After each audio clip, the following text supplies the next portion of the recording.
कि डिग्री होने के बाद भी मैं कुछ ना कुछ ऐसा स्किल लैक कर रहा हूँ जिसकी वजह से मेरा सिलेक्शन नहीं हो पा रहा। कि अभी का जो हायरिंग स्टैंडर्ड है वो बहुत चेंज हो गया। तो टेक्निकल और सॉफ्ट स्किल्स में फर्क क्या है? टैली हो गया, एक्सेल हो गया, फाइनेंशियल मॉडलिंग हो गया, ऐसी चीजें। जिस कैंडिडेट के पास कॉन्फिडेंस है, क्लैरिटी है और अच्छा कम्युनिकेशन स्किल है, उनको हमेशा ज्यादा प्रेफरेंस दिया जाता है। अब कभी भी प्रमोशन की बात करें, हायरिंग की बात करें, वो उन कैंडिडेट्स को देखना चाहते हैं जिनमें खुद का एक बहुत स्ट्रॉन्ग पर्सनैलिटी हो। आज मैं आप सबसे एक सवाल पूछूं, क्या आपको कभी कभी लगता है कि डिग्री होने के बाद भी मैं कुछ ना कुछ ऐसा स्किल लैक कर रहा हूँ जिसकी वजह से मेरा सिलेक्शन नहीं हो पा रहा, या फिर मैं इंटरव्यू के लिए रेडी नहीं हो पा रहा, या फिर इंटरव्यू के लिए नहीं रेडी हो पा रही हूँ? रीजन ये है कि अभी का जो हायरिंग स्टैंडर्ड है वो बहुत चेंज हो गया। पहले की तरह जो इंडस्ट्री में खाली डिग्री की रिक्वायरमेंट मैंडेटरी होती थी, वो आजकल के जॉब कैपिटल में या फिर आपके पूरे जॉब का जो मार्केट है ये बहुत ज्यादा सैचुरेटेड हो गया और बहुत कम्पिटिटिव। यहाँ पे सिर्फ आपका सैलरी एक फैक्टर नहीं है वजह से आपको जॉब मिल सकता है। जी हाँ, मैं बात कर रही हूँ एक रीसेंट लिंक्डइन सर्वे का, जिसमें ये कहा गया है कि 85% आपका इंटरव्यू सक्सेस और परफॉर्मेंस डिपेंड होता है आपके सॉफ्ट स्किल्स के ऊपर। इसी के लिए इस वीडियो में हम डिटेल में बात करने वाले हैं कि सॉफ्ट स्किल्स और हार्ड स्किल्स में क्या फर्क है और क्यों सॉफ्ट स्किल्स आप सबके लिए जरूरी है, ताकि आप अपने आप को ज्यादा बेटर डिस्प्ले कर पाए या ज्यादा अच्छे से आप दिखा पाए। क्योंकि सॉफ्ट स्किल से आपका पर्सनालिटी जज होता है। इसी के कारण ये स्किल्स को ज्यादा लेवरेज या ज्यादा एडवांटेज मिलता है ओवर दोज कैंडिडेट्स जिनके पास ये स्किल की कमी है। सबसे पहला पॉइंट है सॉफ्ट स्किल्स को समझना। अगर आप ये वीडियो अभी तक देख रहे हैं तो शायद आपको ये वीडियो अच्छा लगा, बट क्यों? क्योंकि शायद आपको मेरा कॉन्फिडेंस अच्छा लगा या मेरे कम्युनिकेशन स्किल्स, और यही एक रिक्रूटर आप में देखना चाहते हैं। तो टेक्निकल और सॉफ्ट स्किल्स में फर्क क्या है?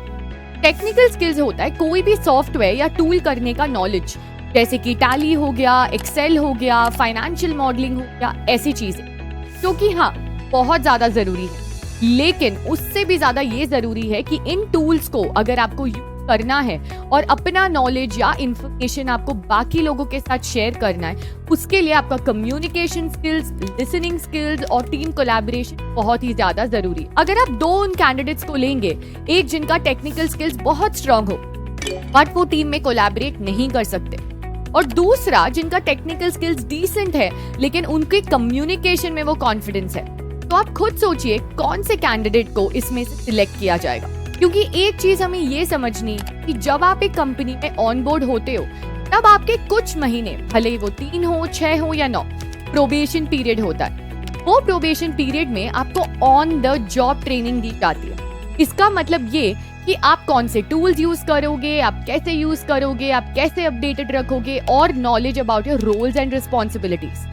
बट कोई भी मैनेजर आपको ईमेल लिखना, टीम में काम करना, कॉन्फ्लिक्ट्स को सॉल्व करना, कम्युनिकेशन करना नहीं सिखाएंगे। इसी के लिए जिस कैंडिडेट के पास कॉन्फिडेंस है, क्लैरिटी है और अच्छा कम्युनिकेशन स्किल है, उनको हमेशा ज्यादा प्रेफरेंस दिया जाता है, क्योंकि वो एक टीम में अच्छे से काम कर सकते हैं। इसलिए अगर आप देखोगे तो कोई भी जॉब डिस्क्रिप्शन में, हर एक जॉब डिस्क्रिप्शन में कम्युनिकेशन स्किल्स, कॉन्फिडेंस और वर्बल कम्युनिकेशन का बहुत चर्चा होता है, क्योंकि उन्हें चाहिए एक ऐसा कैंडिडेट जो टीम में अच्छे से परफॉर्म कर सके। अब हम बात करते हैं सॉफ्ट स्किल का आपके प्रोफेशनल सक्सेस या करियर ग्रोथ से क्या कनेक्शन है। आपको पता है 82% रिक्रूटर्स उन कैंडिडेट्स को हायर करते हैं जो टीम में अच्छे से काम करते हैं, जिनके पास लीडरशिप स्किल्स है और जो अपने इमोशंस को अच्छे से रेगुलेट कर सकते हैं। क्यों? क्योंकि ये स्किल्स ही आपको आगे लेकर जाता है।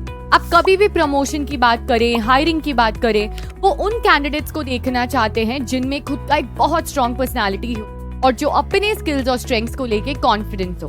तो इसी के लिए ये चीज आपके करियर सक्सेस के लिए बहुत ज्यादा इंपॉर्टेंट है। तो फिर भले ही आपके पास कितना ही टेक्निकल स्किल्स हो, बट जब तक वो स्किल का नॉलेज शेयर करना आपको नहीं आता, जब तक आप एक टीम में अच्छे से काम नहीं कर सकते हो, जब तक आप में वो लीडरशिप स्किल और आप में वो प्रोएक्टिवनेस, वो क्यूरियोसिटी, जिज्ञासा नहीं दिखती, तो आपका आपके करियर में आगे बढ़ पाना बहुत मुश्किल है। इसलिए आप बहुत सारे ऐसे कैंडिडेट्स या लोगों से मिले होंगे जो आपके पास परेशान होते हुए आते हैं कि तुझे पता है मेरा तो सिलेक्शन ही नहीं हुआ, या फिर मैं हो गया हूँ बट इतने टाइम से प्रमोशन के लिए वेट कर रहा हूँ और मेरा प्रमोशन ही हो रहा, पता नहीं क्यों। मेरे से पहले जो लोग आए वो तो और अच्छा रोल्स अभी कर रहे हैं। वो रीजन ये है कि मैनेजमेंट सिर्फ तब आपको नोटिस करेंगी जब वो देखते हैं आप में ये सारे सॉफ्ट स्किल्स। क्योंकि एक लीडर बनने के लिए या प्रमोशन के लिए एक टीम को मैनेज करना आना चाहिए, प्रॉब्लम सॉल्विंग स्किल्स आनी चाहिए, कोई भी सिचुएशन में अपने आप को ढालना और अडेप्ट करना आना चाहिए। इसी के लिए सबसे ज्यादा प्रेफरेंस आज के हायरिंग मार्केट में उन कैंडिडेट्स को दी जाती है जिनके पास सॉफ्ट स्किल्स है, क्योंकि बिना सॉफ्ट स्किल्स के आप अपने करियर में ग्रो नहीं कर सकते। और मैं बात कर रही हूँ ग्रोथ की, मैं बात ये नहीं कर रही हूँ आपके सिलेक्शन या रिजेक्शन की, आपको एक जॉब ऑफर मिल रहा है। मैं ये बोल रही हूँ कि आपको प्रमोशन फास्ट ट्रैक करने के लिए अपने सॉफ्ट स्किल्स पर काम करना बहुत ही ज्यादा जरूरी है। अब मैं बात करने वाली हूँ हमारी तीसरी पॉइंट पे। तो जो तीसरा चौथा पॉइंट है वो दोनों आप सबके लिए केस स्टडी है जो मैं प्रेजेंट कर रही हूँ, जो रियल लाइफ सिनेरियो से है, जो हमने एज फैकल्टीज देखा है जब हम लोगों को ट्रेन कर रहे थे और जब हम बच्चों को ट्रेन कर रहे थे। तो अब बात करते तीसरी पॉइंट की, जो है हमारा एक केस स्टडी। जब बच्चों ने हमारा BFSI कोर्स एनरोल किया था तब वो काफी हेसिटेंट थे, लोगों से बात करने में दिक्कत होती थी, कम्युनिकेशन स्किल्स नहीं था, कॉन्फिडेंस नहीं था और उन्हें पता भी नहीं था कि सॉफ्ट स्किल्स होता क्या है। उन्हें लगता था कि सॉफ्ट स्किल का मतलब सिर्फ आपका इंग्लिश कम्युनिकेशन स्किल है। यहाँ पे मैं एक चीज क्लियर करना चाहूंगी कि इंग्लिश सिर्फ एक मीडियम है जहाँ पे आप अपना नॉलेज या आप अपना डेटा शेयर करते हो किसी के साथ। वो एक लैंग्वेज है, उससे आपका टैलेंट या स्किल जज नहीं हो सकता। मैं बात कर रही हूँ सिर्फ आपके कम्युनिकेशन स्किल्स की, यानी कि आप अपने थॉट्स, फीलिंग्स और इमोशंस को कैसे एक्सप्रेस करते हो सामने वाले को, आप डिफिकल्ट सिचुएशंस को कैसे हैंडल करते हो, प्रॉब्लम्स को कैसे सॉल्व करते हो, टीम को कैसे मैनेज करते हो। ये चीजों की मैं बात कर रही हूँ जो बहुत ज्यादा इंपॉर्टेंट है। फिर जो हमारे 3 महीने का ट्रेनिंग हुआ बच्चों के साथ, उसमें मैंने देखा कि कई बच्चे ट्रांसफॉर्म हो गए थे, बाकी लोगों से बात करते थे, ब्रेकआउट रूम्स में इंटरैक्ट करते थे, प्रोजेक्ट्स और केस स्टडीज पर एक साथ मिलकर प्रॉब्लम सॉल्व करते थे। हाँ, कई कॉन्फ्लिक्ट्स भी हुआ उनके बीच, कई डिसएग्रीमेंट्स भी, but without their faculty involvement उन्होंने हर वो प्रॉब्लम को बहुत ही अच्छे से सॉल्व किया और आज वो कलीग से ज्यादा अच्छे दोस्त हैं। और ये चीज बहुत जरूरी है, एक हेल्दी और पॉजिटिव एनवायरनमेंट रखना आपके अराउंड। तो ये है बच्चों का वो सक्सेस स्टोरी जो स्टार्ट तो किए थे, तो बहुत डाउटफुल थे, जिन्हें कोई होप नहीं था और बहुत ही ज्यादा अंडर कॉन्फिडेंट थे, लेकिन सॉफ्ट स्किल्स के ट्रेनिंग के बाद उन्होंने बहुत कॉन्फिडेंटली अपने आप को अडेप्ट किया और अपने फीलिंग्स, अपने इमोशन को अच्छे से शेयर किया। यही नहीं, बट कोई भी प्रॉब्लम, कोई भी चैलेंज लाइफ में आई, उन्हें वो हैंडल करना आया। मैं ये नहीं कर रही हूँ कि हर बार वो सक्सेसफुल होते हैं, नहीं, लेकिन हर बार हैंडल करना सीखते हैं और उस गलती से ये सीखते हैं कि आगे उन्हें क्या चीज करनी चाहिए और क्या नहीं। अब है हमारा 4th और लास्ट पॉइंट, जो मैं कह रही थी आपको एक और केस स्टडी के ऊपर है। ये बात है हमारे काफी सक्सेस स्टोरीज की, स्पेशली इंटरव्यूज और जॉब लेटर से रिलेटेड। तो जब बच्चों ने ये ट्रेनिंग प्रोग्राम ज्वाइन किया था,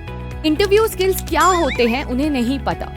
इंटरव्यू स्किल्स वो स्किल्स होता है जो एक HR आप में देखता है, और वो कैसे डेवलप होता है जब आप साथ में काम करते हो, आप प्रोजेक्ट्स को लीड करते हो, डिफिकल्ट सिचुएशन को हैंडल करते हो, और जब HR आपको कुछ भी सवाल पूछते हैं, फिर चाहे आपको उसका जवाब पता हो या नहीं, आप कैसे जवाब देते हो। ये चीजें बहुत ज्यादा इंपॉर्टेंट है।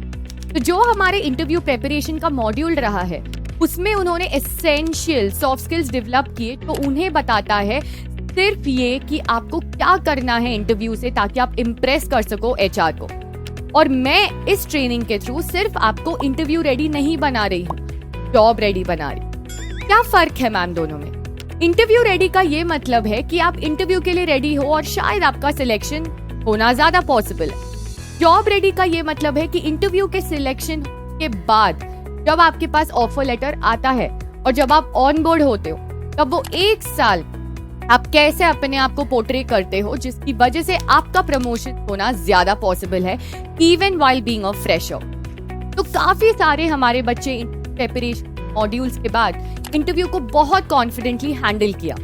जो प्रॉब्लम्स, जो क्वेश्चंस हमने देखा, उन्होंने साथ में वो समझा, अप्लाई किया और अपने इंटरव्यू में अच्छे से डिलीवर किया। जो सवाल का जवाब नहीं पता, उन्हें पता था कि उस सिचुएशन को कैसे हैंडल करना। एंड लास्टली, वेरी इंपॉर्टेंट, कैसे रिक्रूटर या HR को ये कन्विंस करना है कि मैं इस जॉब के लिए सही। तो क्या हुआ, मैं फ्रेशर्स हूँ, या मैं फ्रेशर हूँ, बट मेरे पास वो बैकग्राउंड है, वो स्किल्स है जो आपके इस जॉब रोल से मैच होता है, इसीलिए मुझे लगता है कि मैं इस रोल के लिए एक परफेक्ट कैंडिडेट। तो ऐसे करते करते काफी बच्चों का प्लेसमेंट हुआ है और उनमें से कई लोगों ने जॉब्स भी स्टार्ट कर दिया। और यही नहीं, वो जॉब्स में इतना अच्छा परफॉर्म कर रहे हैं कि एचआरस और सीनियर मैनेजमेंट उन्हें आकर ये कहते हैं कि आप फ्रेशर होते हुए भी इतने एक्टिव हो, इतने कॉन्फिडेंट हो और बहुत अच्छा लग रहा है देख के। अब ये सोचिए, एज अ फ्रेशर जब आप रिक्रूटर की नजर में आते हो एज एन एक्टिव कैंडिडेट, तो क्या आपका प्रमोशन का चांसेस ज्यादा नहीं है, आपका ग्रोथ ज्यादा नहीं है? इसी के लिए बच्चों और दोस्तों, मैं आपसे ये कहना चाहती हूँ ये वीडियो के थ्रू कि टेक्निकल स्किल्स बहुत जरूरी है, मैंने कभी उसके लिए मना नहीं किया, लेकिन उतना ही जरूरी है आपका पर्सनालिटी, क्योंकि रिक्रूटर आपको वैसे ही देखेगा जैसे आप खुद को दिखाओगे। सवाल ये है कि आप खुद को कैसा दिखाना चाहते हो। उसके लिए खुद पर भरोसा कीजिए, अपने सॉफ्ट स्किल्स पर काम कीजिए, मॉक इंटरव्यूज दीजिए, प्रैक्टिस कीजिए जिससे आपका कम्युनिकेशन स्किल स्ट्रॉन्ग हो और आप सिलेक्शन के बहुत पास हो। और जब सिलेक्शन हो जाए तो उसके बाद आप तैयारी कर रहे हो अपने करियर ग्रोथ की, यानी कि प्रमोशन। कैसे? अपने सॉफ्ट स्किल्स को राइटली यूज करके, ताकि आप नोटिस हो और लोग उन्हें आके कहे कि आप दूसरों से अलग हो।